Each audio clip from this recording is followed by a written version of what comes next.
Surah 13, Al-Ra'd, Thunder. In the name of Allah, the most merciful, the most compassionate. Alif Lam Mim Ra. These are the verses of the divine book. Whatever has been revealed to you from your Lord is the truth, and yet most of your people do not believe. It is Allah who raised the heavens without any supports that you could see, and then He established Himself on the throne of dominion. And He it is who has made the sun and the moon subservient to a law, each running its course till an appointed term.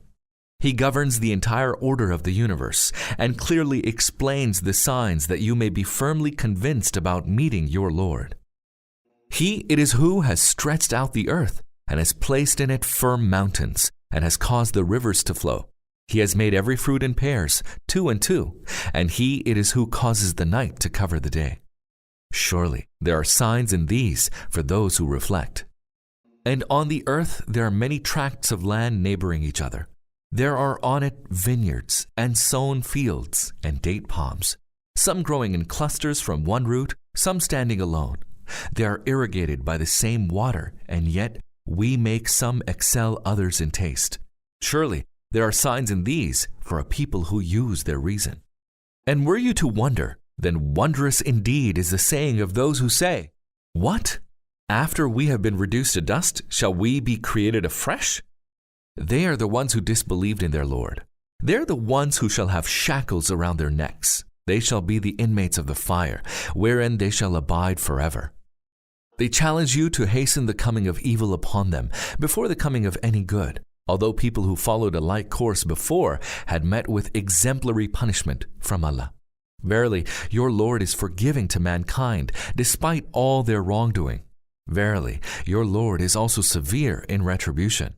Those who refuse to believe in you say, "Why has no miraculous sign been sent down upon him from his Lord?" You are only a warner, and every people has its guide.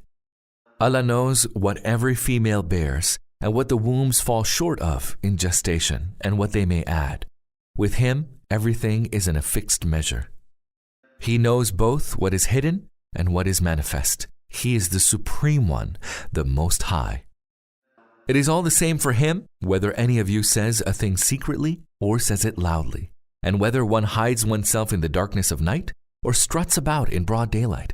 There are guardians over everyone, both before Him and behind Him, who guard Him by Allah's command. Verily, Allah does not change a people's condition unless they change their inner selves. And when Allah decides to make a people suffer punishment, no one can avert it, nor can any be of help to such a people against Allah. He it is who causes you to see lightning that inspires you with both fear and hope, and He it is who whips up heavy clouds. The thunder celebrates His praise and holiness, and the angels too celebrate His praise for awe of Him. He hurls thunderbolts, striking with them whom He wills, while they are engaged in disputation concerning Allah. He is mighty in His contriving. To Him alone should all prayer be addressed. For those to whom they do address their prayers beside Him are altogether powerless to respond to them. The example of praying to any other than Allah is that of a man who stretches out his hands to water, asking it to reach his mouth, although water has no power to reach his mouth. The prayers of the unbelievers are a sheer waste. All that is in the heavens and the earth prostrates itself, whether willingly or by force, before Allah, and so do their shadows in the morning and in the evening. Ask them, "Who is the Lord of the heavens and the earth?" Say, "Allah." Tell them, "Have you taken beside Him as your patrons those who do not have the power to benefit or to hurt even themselves?" Say, "Can the blind and the seeing be deemed equals? Or can light and darkness be deemed equals? If that is not so, then have those whom they associate with Allah in His divinity ever created anything like what Allah did, so that the question of creation has become dubious to them?" Say, "Allah is the creator of everything. He is the One, the Irresistible. Allah sends down water from the heavens, and the riverbeds flow, each according to its measure, and the torrent carries along a swelling scum. In like manner, from that metal from which they smelt in the fire to make ornaments and utensils, there arises scum like it. Thus does Allah depict truth and falsehood.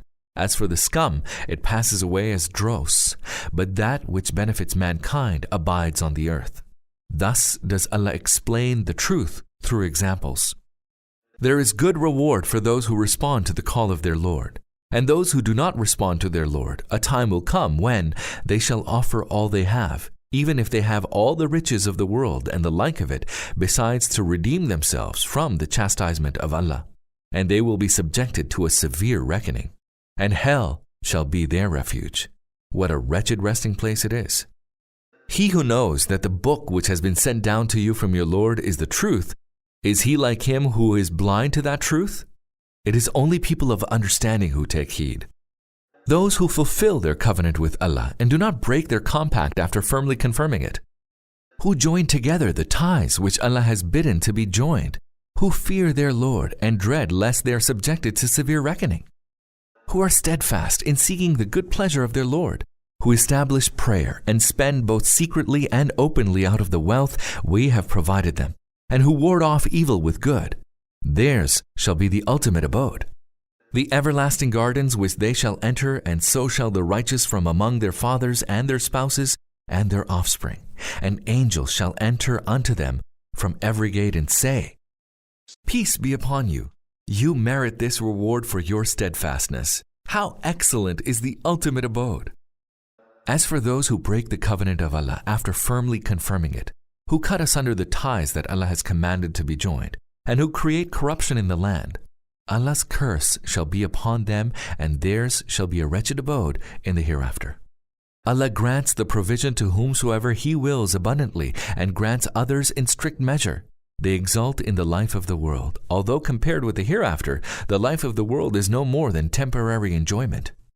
Those who have rejected the message of Muhammad say, Why has no sign been sent down upon him from his Lord? Tell them, Allah lets go astray those whom He wills, and guides to Himself those who turn to Him.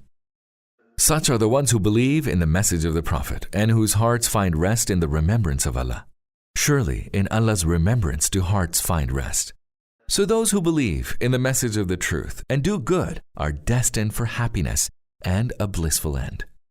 Thus have we sent you as a messenger to a community before which many other communities have passed away, that you may recite to them whatever we have revealed to you, and yet they deny the Lord of mercy.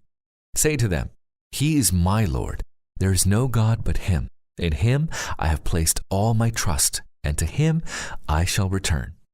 And what would have happened were a Quran to be revealed wherewith mountains could be set in motion, or the earth cleft, or the dead made to speak? To show such signs is not at all difficult, for everything rests entirely with Allah. So, do not the people of faith still look forward to such a sign in response to the demand of the unbelievers, and despair as a result of knowing that had Allah so willed, He could have guided all to the truth? Misfortune continues to afflict the unbelievers on account of their misdeeds, or to befall on locations close to their habitation. This will continue until Allah's promise of chastisement is fulfilled. Indeed, Allah does not go back upon His promise. Surely the messengers before you were ridiculed, but I always initially granted respite to those who disbelieved, and then I seized them with chastisement. Then how awesome was my chastisement! Is it then in regard to Him who watches over the deeds of every person that they are acting blasphemously by setting up His associates? Tell them, name those associates if Allah Himself has made them His associates. Or are you informing Allah of something the existence of which He does not even know? Or do people arbitrarily utter empty words? Indeed, their foul contriving has been made to seem fair to the unbelievers, and they have been barred from finding the right way. Whomsoever Allah lets go astray will have none to guide him. They shall suffer chastisement in the life of the world, and surely the chastisement of the hereafter is even more grievous. None has the power to shield them from the chastisement of Allah. And such will be the paradise promised to the God-fearing. Rivers will flow beneath it. Its fruits will be eternal, and so will be its blissful shade. That is the ultimate destiny of the God-fearing, while fire is the destiny of the unbelievers. Those upon whom we bestowed the scriptures earlier rejoice at the book revealed to you, while there are also some among different groups that reject part of it. Tell them, I have only been commanded to serve Allah and not to associate anyone with Him. To Him do I call, and to Him is my return. And it is with the same directive that we revealed to you this Arabic writ. Were you indeed to follow the vain desires of people after the true knowledge has come to you? None will be your supporter against Allah, and none will have the power to shield you from His punishment. We indeed sent many messengers before you, and we gave them wives and children, and no messenger had the power to produce a miraculous sign except by the command of Allah. Every age has its own revealed book. Allah effaces whatever He wills and retains whatever He wills.